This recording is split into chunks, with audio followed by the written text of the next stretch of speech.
Good afternoon. My name is Kelly Morgan, and I will be giving a review of an article from the American Journal of Epidemiology entitled Relations Between Psychiatric Syndromes and Behaviorally Defined Sexual Orientation in a Sample of the U.S. Population. So let me tell you a little bit about the paper in general. The authors used a government survey that is available publicly for data regarding the correlation between psychiatric illness and homosexuality. The data is all secondary. The authors wanted to know if homosexually active individuals in the U.S. population were at a greater risk for psychiatric illness. And if that is the case, what psychiatric illness men and women were respectively prone to. They found that it was mostly the social stress of other people's prejudice against homosexuality that creates an environment where the gay community is more prone to psychiatric problems. So what did the authors want to know? The scientists were interested in the change in how the scientific and healthcare community classifies homosexuality. It went from being a disease or a strong indicator of a disease to simply one's nature. In this article, they wanted to determine whether homosexually active individuals in the U.S. population were at a greater risk for psychiatric illness, and if so, which psychiatric illnesses are men and women more prone to, respectively. To find this out, they used data from the 1996 National Household Survey of Drug Abuse, and that's a yearly population-based survey conducted by the Substance Abuse and Mental Health Services Administration, and they do this in order to estimate the prevalence of substance use in the U.S. population. The data set is available for public use.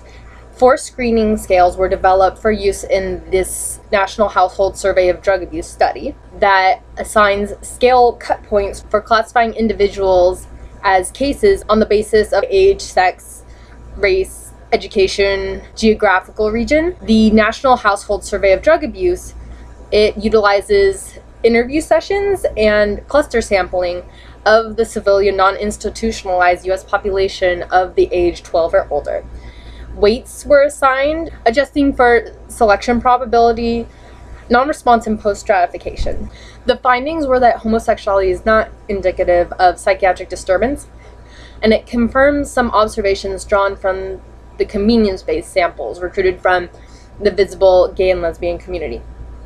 They did find that recent homosexual behavior was associated with severe psychiatric syndromes and with mental health and substance abuse healthcare service utilization. And the reason for the increased risk may include the stress of coping with social stigmatization. This indicates that further studies are necessary to find out how they can best be aided. It was found that social stigmatization against gay and lesbian people created a chronic social stressor that increased their chance for developing psychiatric illness, including drugs and alcohol abuse, suicide attempts during adolescence and young adulthood, depressive distress, anxiety disorders, and perhaps bipolar episodes also. So I chose this article because I was interested in if there had been any recent research for epidemiology related to the gay community, of which I am a member of.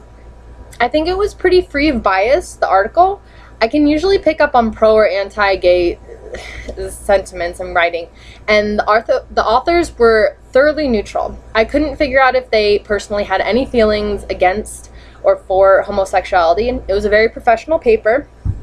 I was wary of the author's probable bias, and I'm still not sure if they had any personal prejudice against homosexuals from their writing, but at one point in the article it made me a little suspicious, and I'm still really not sure about it.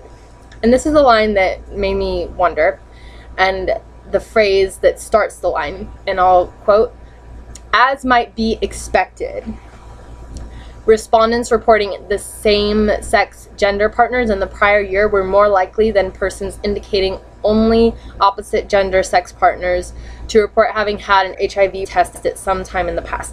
Now, I don't know if that's just a reflection of the fact that gay men engage in anal sex and they are prone to a greater HIV risk because of the additional risk of blood transmission in the process, or if it was a deliberate job of gay men, because maybe I was just being pessimistic of the authors and when I was reading, but it did make me do a bit of a double take.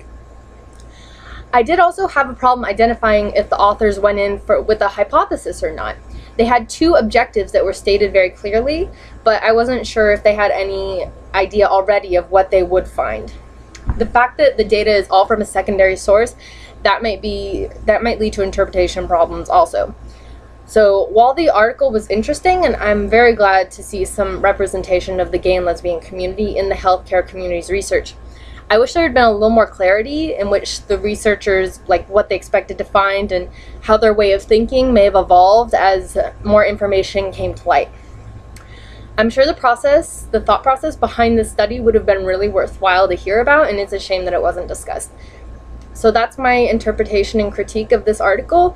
Thank you very much for your time.